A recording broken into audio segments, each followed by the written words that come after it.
Kwa hiyo serikali imeadhimisha tuwe wasafi, ndio maana tunaona tunajisugua hapa. Safi. Bwana, mimi nishapiga zangu sanitizer na kimbizana na hali ya hewa huko juu. Mambo sivyo. Mchungaji, naomba nianze nalo hili. Bwana, gazeti la Nipashe ukurasa wa mbele kabisa limeandikwa, bwana, Ndugai aibuka kivingine aliye na gharama za kumuona daktari. Ndugai anasemaje? Haiwezekani kwenye hospitali hizi za umma kumuona daktari shilingi 10,000, inakuaje? Spika wa zamani wa bunge na mbunge wa Kongwa Job Ndugai ameshauri serikali kuangalia upya utaratibu uliopo sasa hivi katika hospitali nyingi za umma kuwa ni lazima mgonjwa kutoa shilingi 10,000 kwa ajili ya kumuona daktari. Bwana mzee mwenzangu, unasemaje? Tunashukuru kwanza. Nafikiri kwenye kiti hicho baada ya kutoka ndiye anashtuka. Hiyo tokea miaka iliyopita hiyo hela tunaona madaktari kwa pesa. Kwa hiyo yeye ilitakiwa aboreshe akiwa kwenye kiti, kwa sababu alikuwa ni spika ya bunge. Hivi vitu havijaanza leo. Tokea spika ya bunge ilitakiwa aviongelee. Kwa nini baada ya kutoka kwenye kiti ndiye anashtuka? Sasa ndio anasema maoni sasa hivi, mzee wangu. Maoni vipi wakati yeye alikuwa ni spika wa bunge? Ilitakiwa avione kabla havijaanza leo. Hivyo vitu vilikuwepo tokea spika wa bunge. Kwa mwenyekiti wewe unasema mzigo huu ungepigwa mapema. Ungepigwa mapema, si kwa sababu anaona ni uchaguzi unakuja ndiye analeta hoja. Hiyo hoja ilitakiwa aishikilie kabla ya uchaguzi. Sisi tumeshashtuka. Bwana, ni maoni ya mwenyekiti, naona wadau wanampigia makofi. Mzee mwenzangu unasemaje? Asante sana ndugu mtangazaji. Ni kweli kwamba hospitali za umma nazo zilikuwa ukienda pale kipindi kulikuwa hakuna sababu ya kumuona daktari, kwa hata kama yuko pale unaenda unamkuta kwenye hospitali binafsi ambapo kule ni ghali zaidi ya hiyo shilingi 10,000. Kwa mfano kumuona daktari labda wa masuala ya delegation, hospitali binafsi sio chini ya 100,000. Kwa hiyo serikali imekwenda mbali ikaona kwamba wapate hata kaposho tu shilingi 10,000, kwa sababu madaktari ni watu ambao wanafanya kazi kwenye mazingira ambayo sio ni magumu, na taaluma yao ni inahitajika kwa jamii kubwa. Kwa shilingi 10,000 kwenye dola anafikiri haifiki hata dola 4, ambapo kwa mchi kama zilizoendelea daktari kama huyo kule Botswana ni ghali sana. Kwa hiyo sisi kama Watanzania tujijengee maarifa ya kuwapenda wataalamu, ili hizi fani za madaktari wengi waone zinafaa, kwa sababu wakitoa huduma tu bila na wao wenyewe kupata chochote kitu, watu wengi wataikimbia hii taaluma ya udaktari.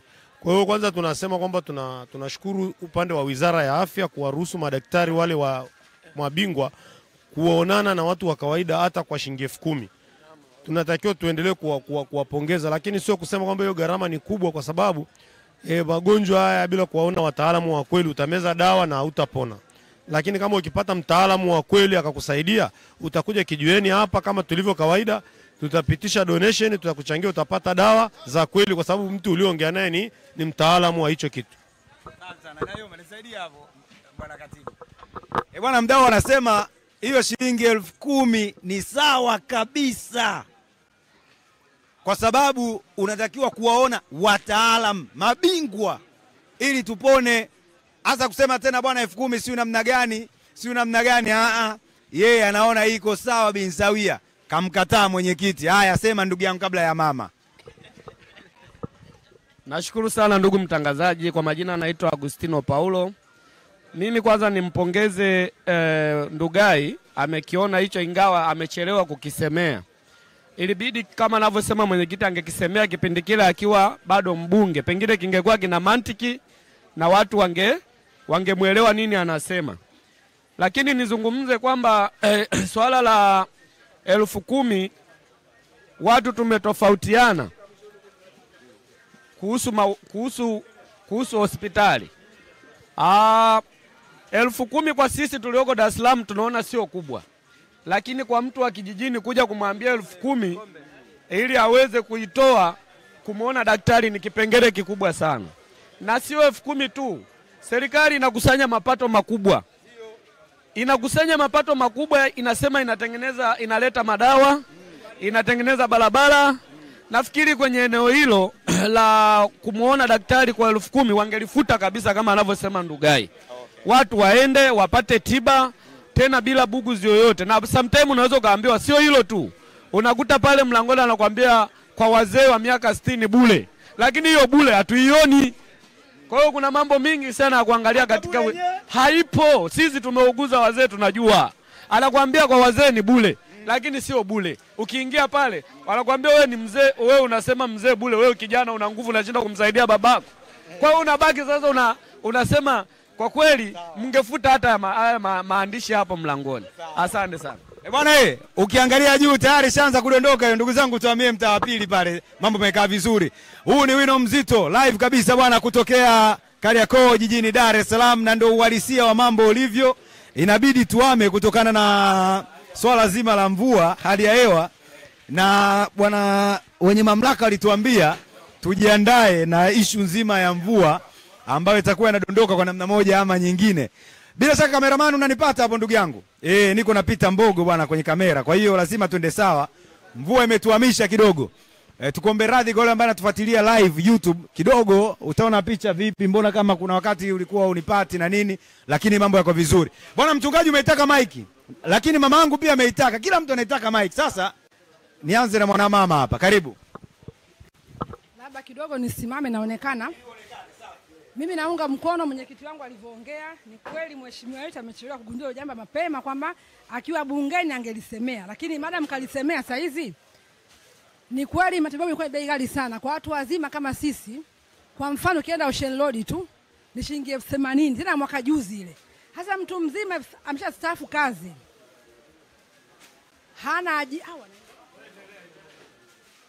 Hana ajira, hana kitu gani. Kwenda kutibiwa kipimo ni shilingi 80,000. Hiyo serikali ingeiondoa na kuona wataalamu wao kwa shilingi 10,000 ingeondoa, manake hao ni watoto wetu, ni wakodi zetu, ni vijana wetu, kwa hiyo watuone bure. Na kwa wazee kuanzia miaka 50, baadhi ya vitu vingeondolewa. Matibabu Ocean Road ni bei ghali. Watu wanakufa na makansa hawaendi kupima. 80,000 tu uchunguzi peke yake, zaidi ya hapo.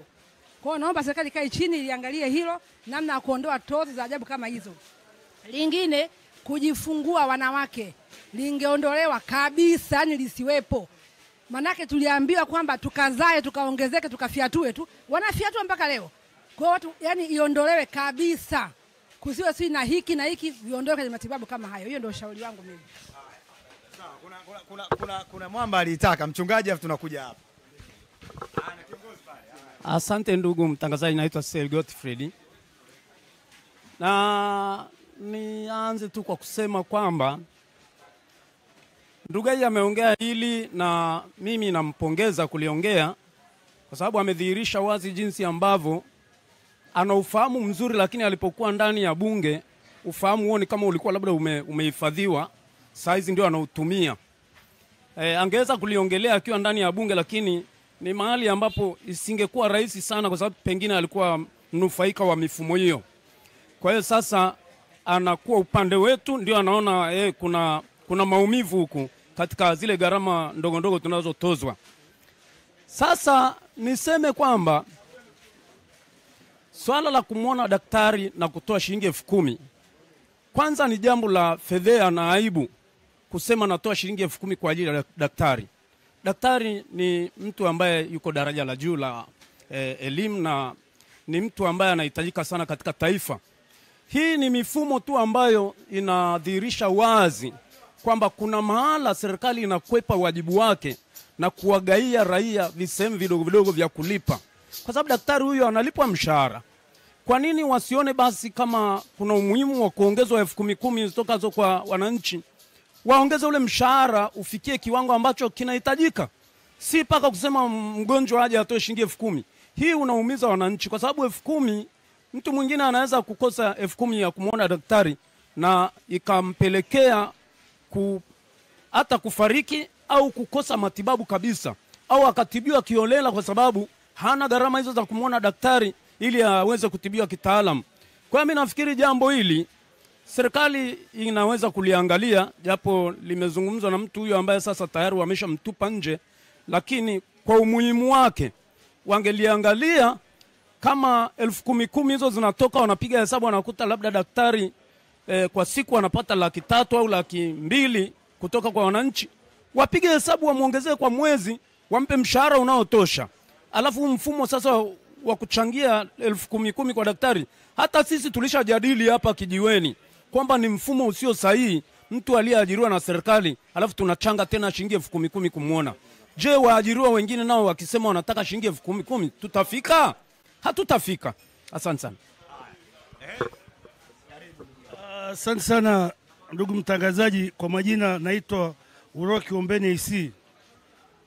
Asubuhi leo na furaha sana kuliko siku zote kwenye kipindi chetu cha magazeti, kwa sababu ya kumsikia ndugu yetu Job Ndugai kutoa kauli nzito na maana kama hiyo, kwa sababu Ndugai ni mtu alishakuaga adui wa maendeleo wa Tanzania, kwa sababu Ndugai yeye alikuwa anasema piga nje na mimi nipige ndani. Wale watu ambao angezungumza vitu hivi na kurekebisha mifumo hii mibovu, yeye alikuwa anasema atapambana nao ndani na serikali ipambane na wale watu nje, na alikuwa anasemaga watake wasitake. Kwa hiyo nimefurahi sana kama amegundua lile neno la Mungu linalosema dhambi zenu zijapokuwa nyekundu zitakuwa nyeupe kama theluji. Kwa hiyo sasa hivi Ndugai anaenda kuwa mweupe kama theluji. Ili swala ni swala la ligumu kidogo, kwa sababu hilo swala la shilingi 10,000, kwa sababu shilingi 10,000 si ya kumuona daktari, aingie mfukoni mwa daktari. Lazima tuelewe hilo jambo. Ni utaratibu uliowekwa kwamba ukitaka kuingia kwa daktari unalipa shilingi 10,000, lakini haingii mfukoni mwa daktari. Sasa ndugu zangu huko mashambani, analima akagongwa na nyoka, ni jembe tu alilonalo na sonyo mfukoni, afike kule dispensary aambiwe lipa shilingi 10,000 na hakuna mwenye 10,000, si sumu itakuwa imesambaa mwilini na amekufa. Mimi naomba sana, na mambo mengine mengi wenzangu walishaongea, mimi naomba sana serikali ya CCM ipitie tena upya sera zake za afya, kwa sababu kila mwaka kuna bajeti ya Wizara ya Afya. Ile bajeti ya Wizara ya Afya inafanyaga nini? Hilo lazima tujiulize. Kama kuna eneo ambalo wananchi wanatakiwa wachangie, wahakikishe, serikali hakikishe kila raia wa Tanzania ana bima. Tukishakuwa na bima kila raia wa Tanzania, at least hili jambo linaweza likatondolea hii adha ambayo watu wanaipata katika maisha yao. Asante, naomba kuwasilisha. Sawa. Naona sasa tunaenda pale afu tunarudi kumalizia huko. Jamani, tuangalie taarifa nyinginezo. Karibu ndugu yangu. Asante. Naitwa Lion Fighter. Kuna kitu kimoja ambacho hii tabia nafikiri ni ya kurithi au tumeambukizwa kwa sababu ya uoga. Sisi bwana wa Tanzania tumekuwa na tabia kulalamika na kumshutumu mtu ambaye alitoa kauli ama alikuwa ni mtendaji mkuu kwenye wizara fulani au alikuwa ni spika, kwamba mbona alikuwa hivi. Mimi nafikiri tunamuonea. Tunaonea kwa sababu gani? Mtu aina kama Ndugai ni watu wenye akili nyingi sana, isipokuwa kinachowaumiza ni mfumo. Ule mfumo inaonekana ama bunge, mahakama ambavyo ni vyombo vitatu vikuu, kuna namna vinaingiliwa viwezi kutoa maamuzi kama wao. Bwana Ndugai anachokisema naweza kumlaumu sehemu moja kuwatetea wananchi wa Tanzania ambao unakuta ufahamu wao kama umepigwa na ganzi kwamba 10,000 ni nyingi. Mimi nafikiri 10,000 ni kidogo. Ilitakiwa iongezwe hii hata 70,000 kumuona daktari. Kwa sababu gani? Sababu ya kwanza ni pale ambapo wananchi wengi wa Tanzania wamebase kwenye mambo ya mipira, Simba na Yanga. Ikitoka jezi hapa wananunua jezi mpaka kwa kuinunua kwa mtu 200,000 jezi moja. Na wanaofanya hivyo ni wale ambao wanaopata shida, wanaouza maji, hao watu wa kawaida sana hawa. Kununua jezi 40,000 50 ni jambo la kawaida. Ukifika mtaani watu mambo wanayodiscuss hayapo ya maana zaidi ya mambo ya mipira na ujinga uliopitiliza. Kwa hiyo hii inatokana na nini? Hao watu ina maana wana maisha mazuri, wanashiba. Kwa hiyo kusema kwamba kodi ya shilingi 10,000 kumuona daktari ni ndogo, ni kubwa, mimi hapana, sikubaliani nayo. Iongezwe. Hiyo ni ndogo sana. Jezi wananunua mpaka 200,000. Sasa wewe ukiwaambiwa kumuona daktari mtu ametumia muda mwingi kwa masomoni, analia. Sio rahisi Mtanzania kumwona akioji, sio rahisi kumwona Mtanzania wa kawaida akioji kwamba tumesaidiwa na Mjapani choo cha shilingi 70,000 au milioni vyo vya milioni 70. Lakini mbona yanayokuja kuzindua ya magari yanatumia mafuta ya milioni 300? Kwa nini tusingejenga wenyewe? Au watu kwenye hili taifa wapo kwenye mambo ya ujinga tu, na ikitokea serikali imeongeza kaela kidogo utasikia wanalalamika. Na kingine ambacho ningeshauri serikali ni wakati sasa serikali irudishe kodi ya kichwa. Irudishe kodi ya kichwa. Kwa sababu gani? Serikali itakaporudisha kodi ya kichwa utaona ujinga mtaani huu wa kukaa kwenye vijiwe pale Karume. Kuna watu wana majina makubwa pale Karume, ukifika wanaongea mambo ya mipira. Yaani wanajua wachezaji mpaka waliokufa mwaka 1930. Umeona bana? Kwa hiyo hivi vitu kwenye taifa ili kuviondoa ni lazima tulipe kodi ya maendeleo kama zamani ya kichwa kwa kichwa.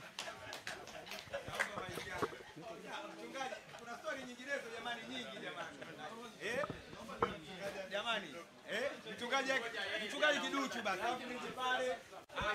Kiduchu. Asante sana mtangazaji, kwa sababu nimeona nisikae kimya kwenye eneo hili. Kuwakumbusha tu kwamba japo Ndugai ameongea neno hili ambalo ni nzuri kwa jamii, lakini huyu ni mnafiki. Maana kilichomtoa bungeni ni pamoja na kuona rais kwa nini anaenda kukopa sana, anapaswa aongeze tozo kwa wananchi wa Tanzania ili tukusanye huku ndani. Kwa hiyo leo tu anaona serikali inakusanya hizo 10,000 kwa ajili ya kumuona dokta, analalamika. Ni kama anakuwa ni kigeugeu. Sawa. Bwana, hayo bwana ni maoni yako mchungaji, kwa mtazamo wako na kile unachokiamini. Lakini mimi naamini kwenye hili ametoa maoni yake. Sawa bwana, na amezungumza yale ambayo anakutana nayo kwa wananchi. Naamini wabunge wanatuwakilisha sisi wananchi. Sasa wakati mwingine inawezekana moja ya kitu ambacho kimezungumzwa na wananchi wake ni hilo. Kwa hivyo pengine yeye kutoa maoni yake haikatazwi. Na maoni ya mchungaji baki kwa mchungaji, na maoni ya wadau wengine baki kwa wengine. Ila ndugu yangu anaitwa Atanas Beni bwana, kuna wakati kama namsoma, kuna wakati simsomi. Yaani leo bwana, wakati wadau hapa wanazungumza hela ishushwe, anakuambia bwana iongezwe na kodi ya kichwa irudishwe. Kama mtu anaweza kununua jezi ya mpira 200,000, kwa nini alalamike kwenye kumuona daktari? Ni Beni. Sasa wadau, naomba, kuna story nyingi sana na muda unatukimbia, basi tuchangie kidogo kidogo, na yabaki kwa maoni yetu, tusiangalie kumwataki mtu binafsi pale. Tumalize hapa, tuendelee, stories ziko nyingi. Mpe ndugu yangu hapa tumalize. Saidi Kariakoo hapa. Swala la uchangiaji wa shilingi 10,000, kumuona daktari kwa shilingi 10,000, tujiangalie kusema haya, mimi na wewe tunasema ni sawa ama sio sawa. Lakini Rugai amezaliwa wapi? Amekulia wapi? Rugai ana ndugu, na kama ana ndugu amepata pesa Rugai, saizi anazungumza hicho kitu. Lakini inatakana hicho kitu angezungumza kwenye jimbo lake, ama sio kwenye jimbo lake, sawa, kazungumza kwenye jamii moja kwa moja. Lakini tuangalie shilingi 10,000 anaoisema Rugai kusema ya daktari. Anaowaambia ni wakina nani? Hii kitu anaowaambia kusema ni shilingi 10,000 muona daktari, hapana. Na ili swala la mjomba kusema jezi inanunuliwa shilingi 50,000, lakini natakiwa uangalie, sisi wa Tanzania tumeweza kuamka? Sisi bado tumelala, ni wajinga. Sisi ni wajinga. Yaani sisi kama vipi itakaa tutawiliwe kwa spidi 190 toka asubuhi mpaka saa 12, kwa sababu vichwa havijaweza kufunguka. Huyu mtu nao uwezo kumpongeza kusema okay, leo hii anapiga makofi, kitu fulani kimezungumzwa. Ukimuuliza hiki kitu kimezungumzwa kwa sababu ya nini, umueleze kusema bwana umeelewa nini hiki kitu, unakuta hajaelewa kitu chochote kile pale. Kwa hiyo bado ujinga mimi nafikiri tuko nao sana ujinga. Bwana, muda wangu sio rafiki. Mdau haya. Sekunde chache. Nashukuru sana kwanza muongoza mada wetu, uko vizuri kwa kutupa uhuru tuijadili hoja ambayo ndo hoja yenye afya katika hoja tulizonazo leo. Nikienda kwenye hoja moja kwa moja niseme hivi, kama ilivyoletwa hii kwa daktari, huenda ndo ugonjwa unaingia kwenye nchi yetu. Tukisema taasisi zote zenye watu waliobobea, yule mbobevu awe anawekwa percentage yake ya kulipwa, kama taifa tutakuwa tumerudi nyuma sana. Mimi naona tutafute mfumo mbadala wa kuweza kulibadilisha, isionekane iitwe ni tozo, ni gharama kwa ajili ya kumuona daktari tukaiweka. Itaenda taasisi nyingine itasema ni gharama ya kitu fulani, ni gharama ya kitu fulani. Mwisho wa siku kama taifa tuambiane ukweli, tutakuwa tunarudi nyuma. Watafute namna mbadala, hata watafutie jina lingine kuliko kufungua uwanja mpya wa ugonjwa mpya wa kwamba kila taasisi kiwe na mbobevu tuweke tozo yake, taasisi kiwe na mbobevu tuweke percentage yake. Asante. Haya. Bwana, hayo ni maoni ya wadau. Hayo ni maoni ya wadau, yabaki kuwa ya wadau. Na sisi tunaamini katika kile nilichokuambia. Kila mtu ana maoni yake, na hata mheshimiwa hapa sisi tunaheshimu kile ambacho amekisemea. Nina imani ni ya wananchi, na hivyo wakati mwingine hata ukipita huko inaweza ikawa 50-50, huyu anasema hivi, huyu anasema hivi, kwa hiyo baki kuwa ni maoni yao. Bwana, gazeti la Nipashe ukurasa wa mbele limeandikwa pia, ukiachana na story hii ambayo tumeitazama, Ndugai aibuka kivingine aliye na gharama za kumuona daktari, limeandikwa bwana, kada Chadema aibuka kuwania urais akipinga no reforms. Bwana, kuna kada wa Chadema, huyu si mwingine ni bwana Romanus Mapunda. Huyu ni kada wa chama cha demokrasia na maendeleo Chadema, ameibuka hadharani na kusema yeye haungani na no reforms, hiyo no elections, lakini pia akisema yeye ndo anakwenda kugombea uraisi, akiweka hivyo. Na kada huyu bwana anasema bado haelewi kuhusiana na swala hilo. Asubuhi tulikuwa tunapiga story na mjomba, akawa anasema wakati mwingine unaweza ukashangaa kumbe wakati tunazungumza ama wakati inaaminika wote wako mstari hivi, kumbe kuna wengine hawako huko. Sasa kada wa chama cha demokrasia na maendeleo Chadema, Romanus Mapunda, ametangaza nia kugombea urais kupitia chama hicho katika uchaguzi mkuu utakaofanyika Oktoba mwaka huu. Na ukisoma zaidi akisema kwamba yeye bwana haungani na hiyo no reforms, no elections. Bwana mtumishi vipi? Kumbe bwana wakati watu wanaenda hivi, kuna wengine wanatoka kule wanakuja huku. Hii haiwezi kuwa kama sehemu ya kuonyesha sio wote wanaridhika na no reforms inayoendelea ndani ya chama cha demokrasia na maendeleo, pengine kwa kuchomoka kama hivi kada ambaye yuko ndani ya chama cha Chadema. Asante sana ndugu mtangazaji. Kwa majina naitwa Uroki Ombeni IC. Unajua kuna lugha ambayo mimi sipendagi kuitumia. Sipendagi kabisa kwamba msafara wa mamba kenge nao wamo. Si lugha nzuri, lakini kuna mahali inafika inabidi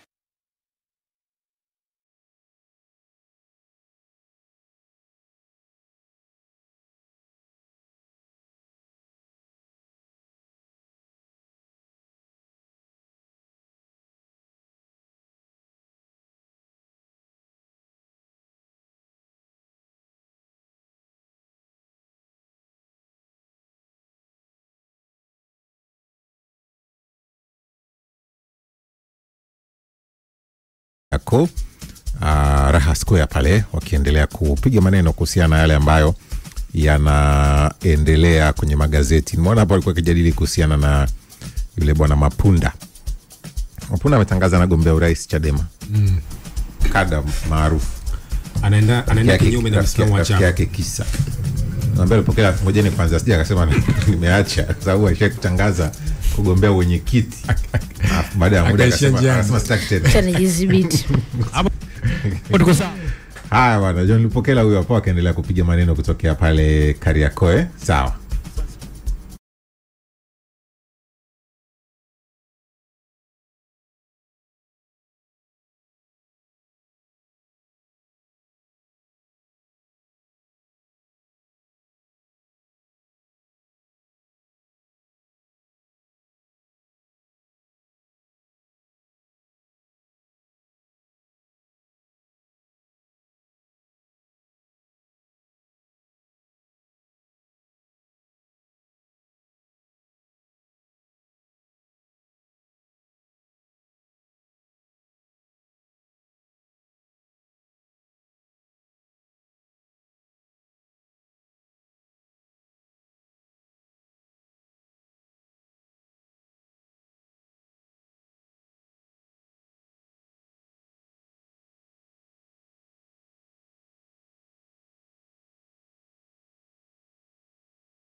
Hapo tuko sawa.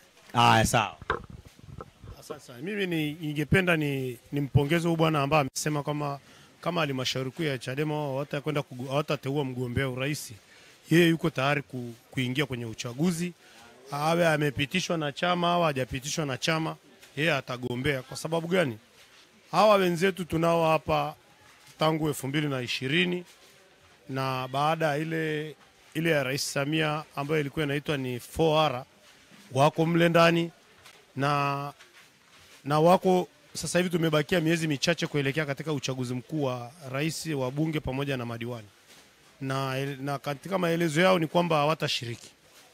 Hivi kama ulikuwepo siku zote kuweka mashinikizo kama hayo wakawa wanaongelea hoja zingine, ndio yale tunayosema kwamba hapa kwenye upande wa upinzani kumetokea comedy nyingi. Siasa ya kweli kwa sasa ya kumkomboa Mtanzania hapa alipo imebakia upande wa Chama cha Mapinduzi, ambapo huwezi kusikia huyu anasema hichi, huyu anasema kile.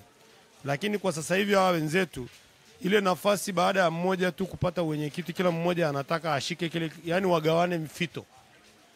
Hakuna, kila mtu anagawana fito kwa sasa, kwa sababu kama wewe mwanachama wa kawaida unaenda unasema kwamba mimi ninagombea urais na unasema kwamba ukisoma vizuri hiyo taarifa anasema kwamba na anaonyesha kwamba atashinda, na anajua kabisa lazima achukue fomu ipitishwe na halmashauri kuu ya chama husika. Sasa hicho alichokiongea ni kama ni comedy ya kisiasa ambayo kwa mtu wa kawaida ambayo wewe ukimsikiliza utaona kwamba na comedy kwa mtoto inaanzia kwa mzazi. Hivi ni vijemelea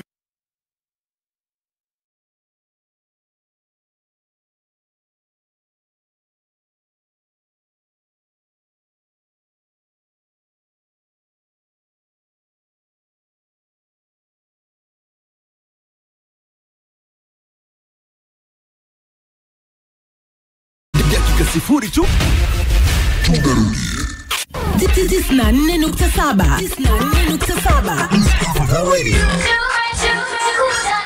East Africa Radio, Nairobi. Together tunawakilisha. Yo, what's up everybody? It's your girl She King Tana. Nasikiliza East Africa Radio. You know what it is. Yo, what it do everybody? You already know it's your boy Solomon Strags over here. Nasikiliza East Africa Radio. Keep it locked. Oi, kibao finance mtoto baba mtu na fikra zangu all the way from M&B Moses Music. Tunasikiliza East Africa Radio ustoke. Oi, hello. East Africa Radio. Naitwa Mario K. Bad. Nasikiliza Africa Radio ustoke. Pull up. East Africa Radio. Together tunawakilisha. We got the DJs blazing it up. This is DJ Summer TZ.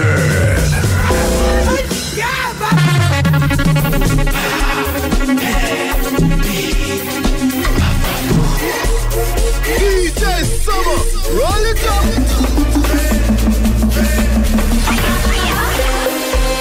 DJ Summer TZ.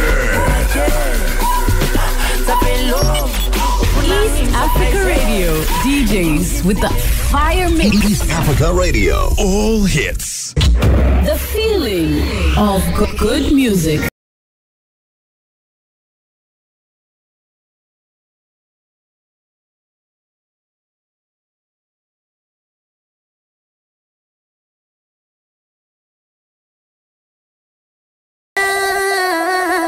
Hamwana tukitazama tunapendana, mina ikufa kuzikana, ananipa tende na East Africa Radio, all hits. Baada ya kulipa bill, kifua chacho. Dondoza michezo. Haya bana, muda wa dondoza michezo. Kama unataka kufuatilia kuhusu wino mzito, bado uko pale YouTube ya East Africa Radio, nenda kasikilize na kutazama wanayochambua kwenye magazeti. Ni naye Hussein Bakari Bruno Fernandes.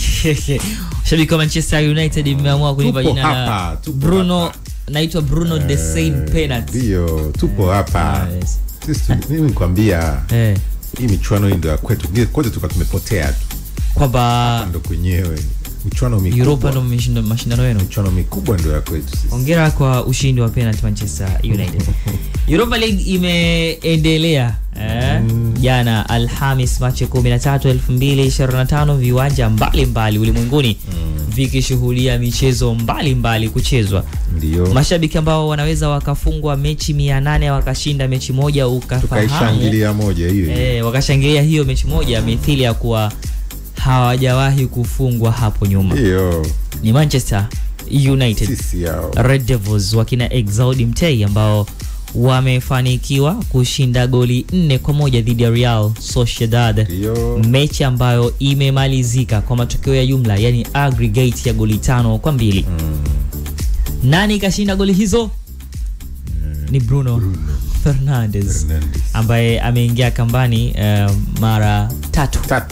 Hat-trick. Mara 2 kwa mikwaju ya penalty. Sisi nyie mtajua hiyo nyie. Naweka sawa hapo ile mtu. Hiyo nyie, yani sisi hatujui ya mambo. Ili mtu akisikia ajue pia